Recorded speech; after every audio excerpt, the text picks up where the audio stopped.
THE POESY OF SKALDS 18. Then said ^Egir: "Methinks Hrungnir was of great might. Did Thor accomplish yet more valorous deeds when he had to do with the trolls?" And Bragi answered: "It is worthy to be told at length how Thor went to Geirrodr's dwelling.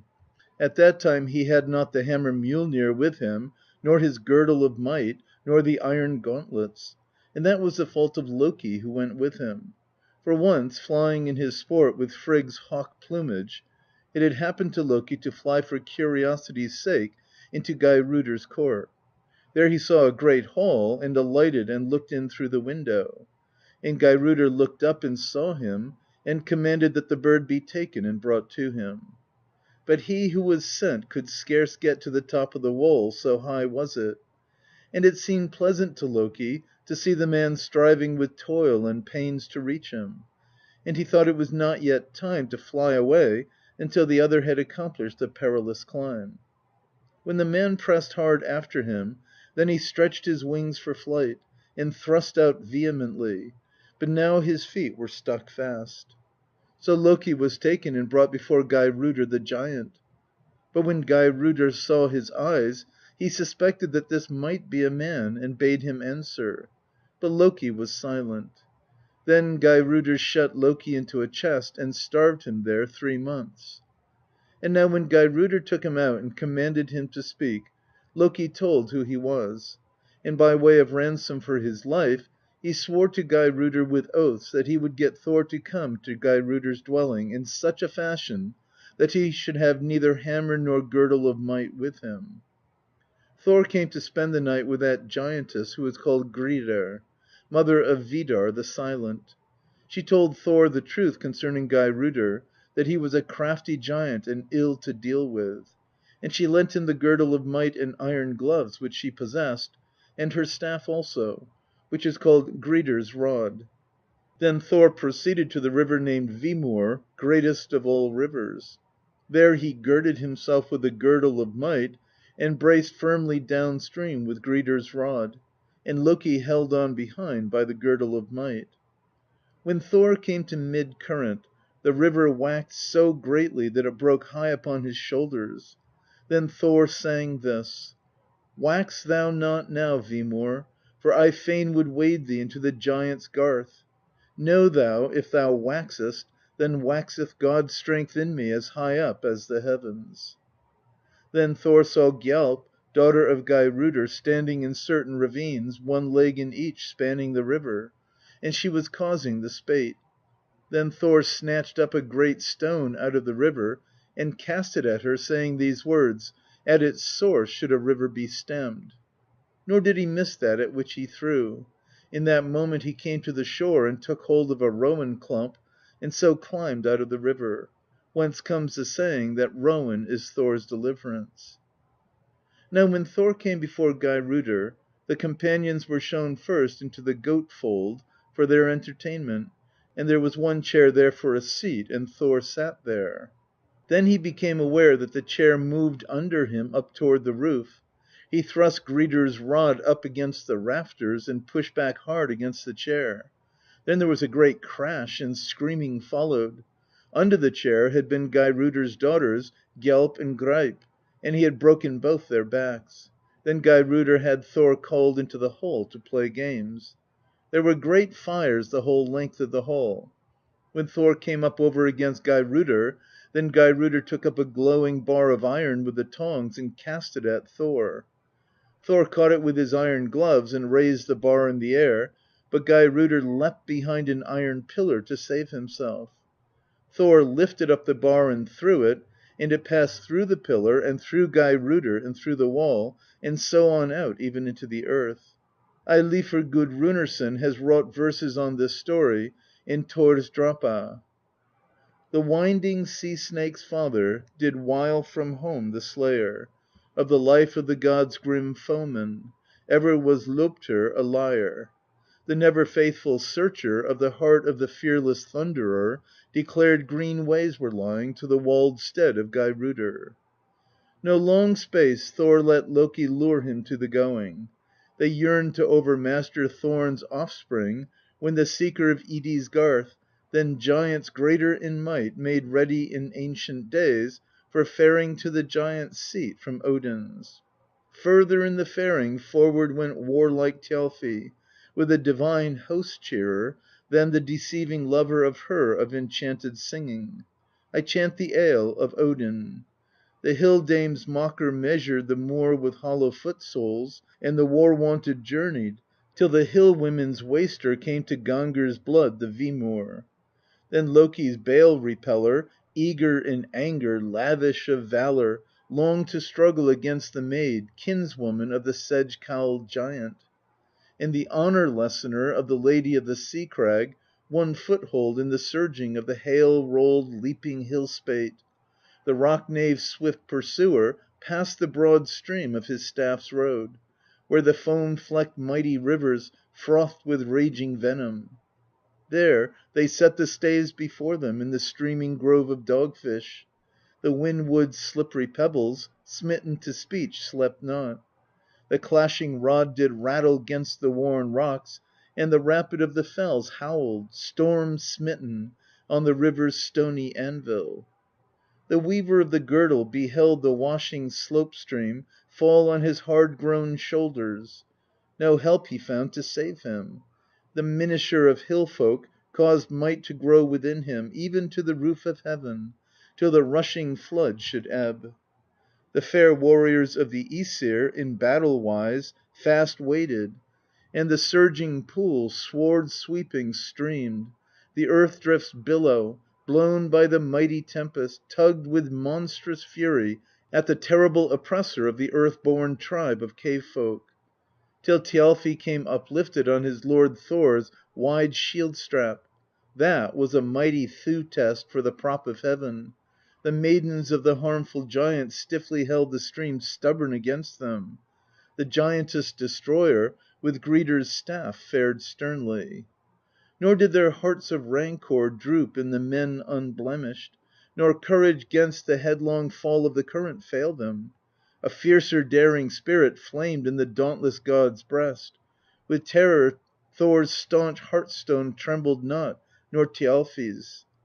And afterward the haters of the host of sword companions, the shatterers of bucklers, dinned on the shield of giants, ere the destroying peoples of the shingle drift of monsters wrought the helm play of Hedinn 'gainst the rock dwelling marksmen. The hostile folk of sea heights fled before the oppressor of headland tribes. The dalesmen of the hill tops, imperilled, fled when Odin's kindred stood, enduring staunchly. The Danes of the flood reef's border bowed down to the Flame Shaker. Where the chiefs, with thoughts of valor imbued, marched into Thorn's house, a mighty crash resounded of the cave's ring wall. The slayer of the mountain reindeer people, on the giant maiden's wide hood was brought in bitter peril. There was baleful peace talk. And they pressed the high head, bearing the piercing brow moon's eye flame against the hill hall's rafters. On the high roof tree broken he crushed those raging women. The swinging storm car's guider burst the stout ancient back ridge and breastbones of both women. Earth's son became familiar with knowledge strange. The cave men of the land of stone o'ercame not, nor long with ale were merry. The frightful elm string's plucker, the friend of Sudri, hurtled the hot bar in the forge fused into the hand of Odin's gladdener. So that Gunnr's swift speeder seized the friend of Feya with quick hand gulps, the molten high raised draught of metal, when the firebrand glowing flew with maddened fury from the giant's gripping fingers to the grim sire of Trudr. The hall of the doughty trembled when he dashed the massy forehead of the hill wight 'gainst the bottom of the house wall's ancient column. Ullr's glorious stepsire with the glowing bar of mischief struck with his whole strength downward at the hill knave's mid girdle. The god with gory hammer crushed utterly Glaumr's lineage. The hunter of the kindred of the Hearth Dame was victorious. The plucker of the bow string lacked not his people's valor. The chariot god, who swiftly wrought grief to the giants' bench thanes. He to whom hosts make offering hewed down the dolt like dwellers of the cloud abyss of Elf home, crushing them with the fragment of Gridr's rod. The litter of hawks, the race of Listi, could not harm the help strong Queller of Ella's stone folk. 19. How should one periphrase Frigg?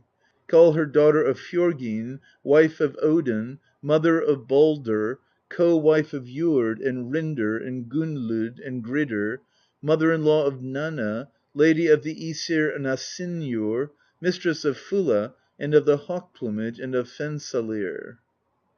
20. How should one periphrase Freyja? Thus: by calling her daughter of Fjordr, sister of Freyr, wife of Odir, mother of Hnoss, possessor of the slain, of Sessrumnir, of the Gib cats, and of Brisinga men, goddess of the Vanir, lady of the Vanir, goddess beautiful in tears, goddess of love. All the goddesses may be periphrased thus: by calling them by the name of another, and naming them in terms of their possessions, or their works, or their kindred. 21. How should Sif be periphrased? By calling her wife of Thor, mother of Ullr, fair haired goddess, co-wife of Jarnsaxa, mother of Trudir.